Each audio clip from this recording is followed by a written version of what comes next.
माननीय सदस्यगण, सभी का नमस्कार।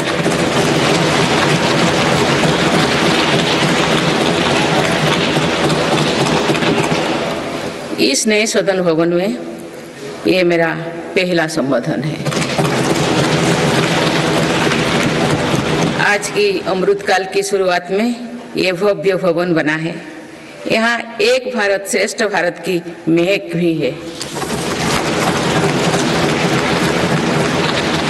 भारत की सभ्यता और संस्कृति की चेतना भी है। इसमें हमारी लोकतांत्रिक और संसदीय परंपराओं के सम्मान का प्रण भी है। साथ ही 21वीं सदी के नए भारत के लिए नई परंपराओं के निर्माण का संकल्प भी है। मुझे पूरा विश्वास है कि इस नए भवन में नीतियों पर सार्थक संवाद होगा। ऐसी नीतियां जो आजादी के अमृत काल में विकसित भारत का निर्माण करेगी। मैं आप सभी को अपनी शुभकामनाएं देती हूं। माननीय सदस्यगण, ये हमारे संविधान के लागू होने का भी 75वां वर्षगांठ है। इसी कालखंड में आजादी के 75 वर्षों का उत्सव अमृत महोत्सव भी संपन्न हुआ है।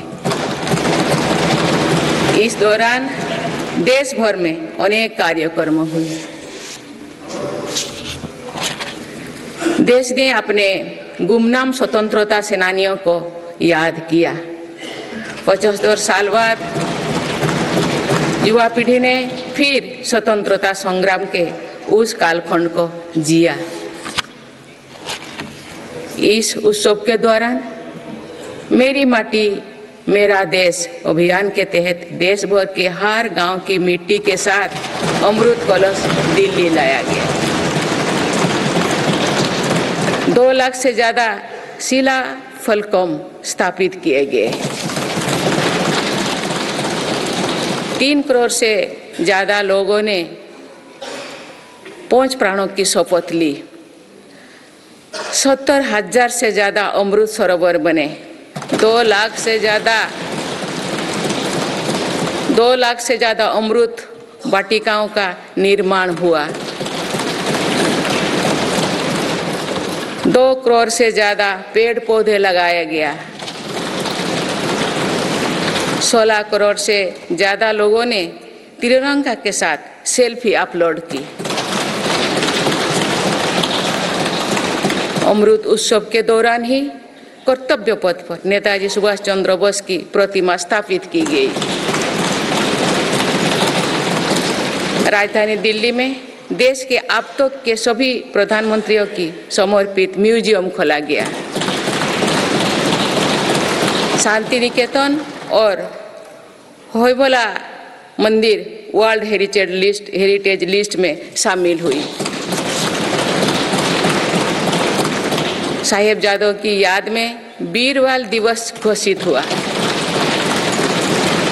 भगवान बिरसा मुंडा के जन्म दिवस को जनजातीय गौरव दिवस घोषित किया गया। विभाजन की विभीषिका को याद करते हुए 14 अगस्त को विभाजन विभीषिका स्मृति दिवस घोषित किया गया। माननीय सदस्यगण, बीता वर्ष भारत के लिए ऐतिहासिक उपलब्धियों से भरा रहा है। इस दौरान देशवासियों का गौरव बढ़ाने वाले अनेक पल आए। दुनिया में गंभीर संकटों के बीच भारत सबसे तेजी से विकसित होती बड़ी अर्थव्यवस्था बना। लगातार 2 क्वार्टर से भारत की विकास दर 7.5% से ऊपर रही है। भारत चंद्रमा के दक्षिण ध्रुव पर झंडा फहराने वाला पहला देश बना। भारत ने सफलता के साथ आदित्य मिशन लॉन्च किया। धरती से 15 लाख किलोमीटर दूर अपनी सैटेलाइट पहुंचाई। ऐतिहासिक G20 सम्मेलन के सफलता ने पूरे विश्व में भारत की भूमिका को सशक्त किया। भारत ने एशियाई खेलों में पहली बार 100 से अधिक मेडल जीते। पारा एशियाई खेलों में भी 100 से अधिक मेडल जीते। भारत को अपना सबसे बड़ा समुद्री पुल अटल सेतु मिला। भारत को अपनी पहली नमो भारत ट्रेन तथा पहली अमृत भारत ट्रेन मिली। भारत दुनिया से सबसे तेजी से 5G रोल आउट करने वाला देश बना। भारतीय एयरलाइंस कंपनी ने दुनिया की सबसे बड़ी एयरक्राफ्ट डील की। पिछले साल ही मेरी सरकार ने मिशन मोड में लाखों युवाओं की सरकारी नौकरी दी है।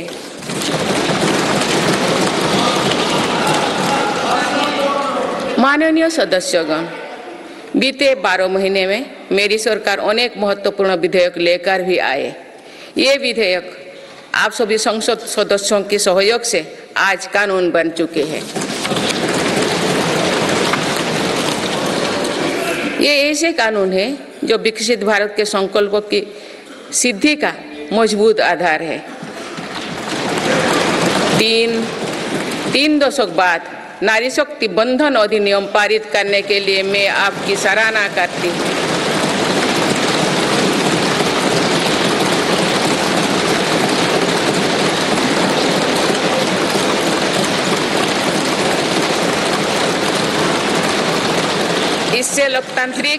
इससे लोकसभा और विधानसभा के महिलाओं की ज्यादा भागीदारी सुनिश्चित हुई है। ये वुमेन लीड डेवलपमेंट के मेरी सरकार के संकल्प को मजबूत करता है। रिफॉर्म, परफॉर्म और ट्रांसफॉर्म के अपने कमिटमेंट को मेरी सरकार ने लगातार जारी रखा है। गुलामी के कालखंड में प्रेरित क्रिमिनल जस्टिस सिस्टम अब इतिहास हो गया है। आप दंड को नहीं अपितु न्याय को प्राथमिकता है। न्याय सर्वोपरि के सिद्धांतों पर नई न्याय संहिता देश को मिली है। डिजिटल पर्सनल डेटा प्रोटेक्शन अधिनियम से डिजिटल स्पेस और सुरक्षित होने वाला है। अनुसंधान नेशनल रिसर्च फाउंडेशन अधिनियम से देश में रिसर्च और इनोवेशन को बल मिलेगा।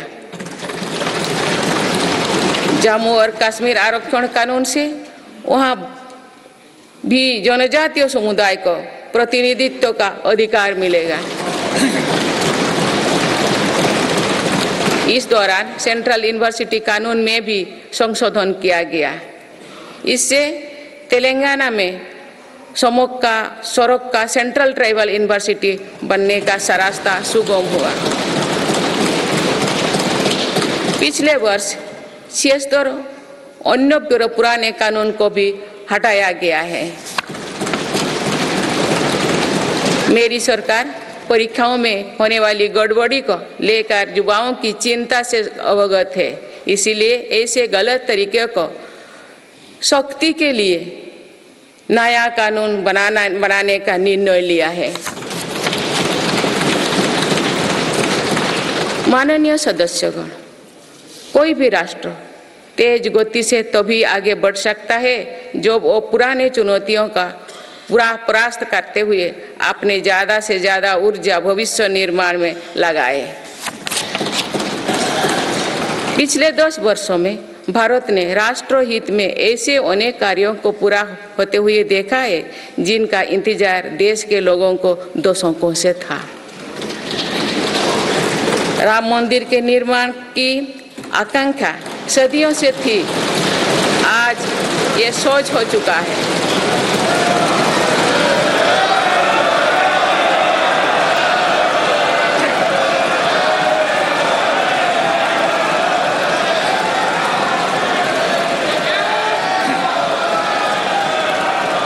जम्मू कश्मीर से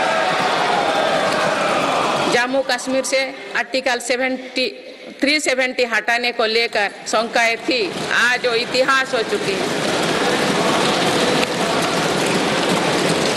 इसी संसद ने 3 तलाक के विरुद्ध कड़ा कानून बनाया है।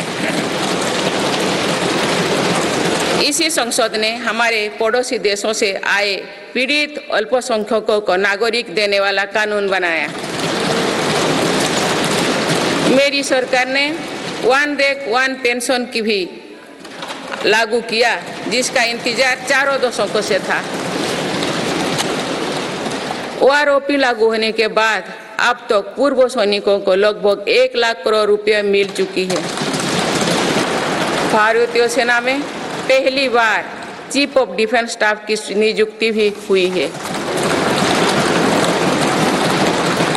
माननीय सदस्यगण, उत्कलमणि पंडित गोपबंधु दास की अमर पंक्तियां असीम राष्ट्र प्रेम की भावना का सदा संचार करती है।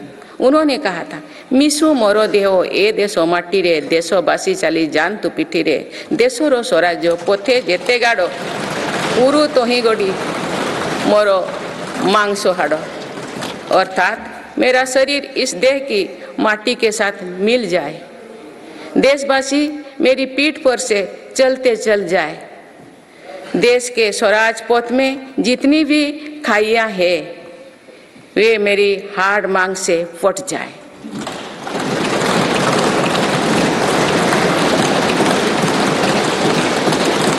इन पंक्तियों में हमें कर्तव्यों की पराकाष्ठा दिखती है। राष्ट्र सर्वोपरि का आदर्श दिखाई देता है। ये उपलब्धियां जो आज देख रही है वो बीते 10 वर्षों की साधना का विस्तार है। हमें सभी बचपन से गरीबी हटाओ के नारे सुनते आ रहे हैं। अब हम जीवन में पहली बार बड़े पैमाने पर गरीबी को दूर होने देख रहे हैं। नीति आयोग के अनुसार मेरी सरकार के 1 दशक के कार्यकाल में करीब 25 करोड़ देशवासी गरीबी से बाहर निकले हैं।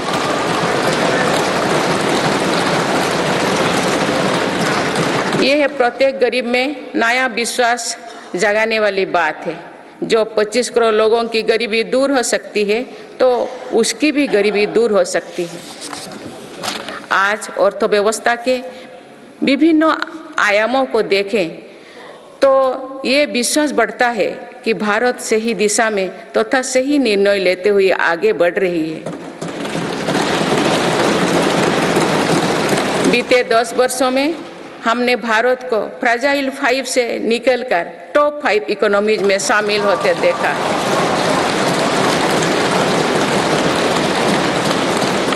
भारत का निर्यात करीब $450 बिलियन से बढ़कर $775 बिलियन से अधिक हो गया है। पहले की तुलना में FDI द्विगुना हुआ है। खादी और ग्रामोद्योग के उत्पादों की बिक्री में 4 गुना से अधिक की वृद्धि हुई है। ITR फाइल करने वाले की संख्या करीब 3.25 करोड़ से बढ़कर लगभग 8.25 करोड़ हो चुकी है और बढ़ोतरी 2 गुना से भी कहीं अधिक है। 1 दशक पहले देश में केवल कुछ 100 स्टार्टअप थे जो आज बढ़कर 1 लाख से अधिक हो गया। साल में 94,000 कंपनियां रजिस्टर हुई थी। पिछले वर्ष ये संख्या 1,60,000 तक पहुंच चुके। दिसंबर 2017 में 98 लाख से लोग GST देते थे। आज इनकी संख्या 1,40,00,000 है। 2014 से पहले के 10 वर्षों में लगभग 13 करोड़ वाहन बिके थे। पिछले 10 वर्षों में देशवासियों ने 21 करोड़ से अधिक वाहन खरीदे हैं। 2014-15 में लगभग 2000 इलेक्ट्रिक वाहन बिके थे, जबकि 2023-24 में दिसंबर माह तक ही लगभग 15 लाख इलेक्ट्रिक वाहन बिक चुके हैं। माननीय सदस्यगण, बीते दशक में मेरी सरकार ने सुशासन और पारदर्शिता को हर व्यवस्था का मुख्य आधार बनाया है। इसी का परिणाम है कि हम बड़े आर्थिक सुधारों के साक्षी बने हैं। इस दौरान देश को इंसॉल्वेंसी एंड बैंकरप्टेंसी कोड मिला है। देश को जीएसटी के रूप में एक देश एक टैक्स कानून मिला है। मेरी सरकार ने माइक्रो इकोनॉमिक स्टेबिलिटी में भी सुनिश्चित की है। 10 वर्षों में कैपेक्स 5 गुना बढ़कर 10 लाख करोड़ हो गया है। साथ ही फिजिकल डेफिसिट भी नियंत्रण भी में है। आज हमारे फॉरेक्स रिजर्व्स $600 अरब से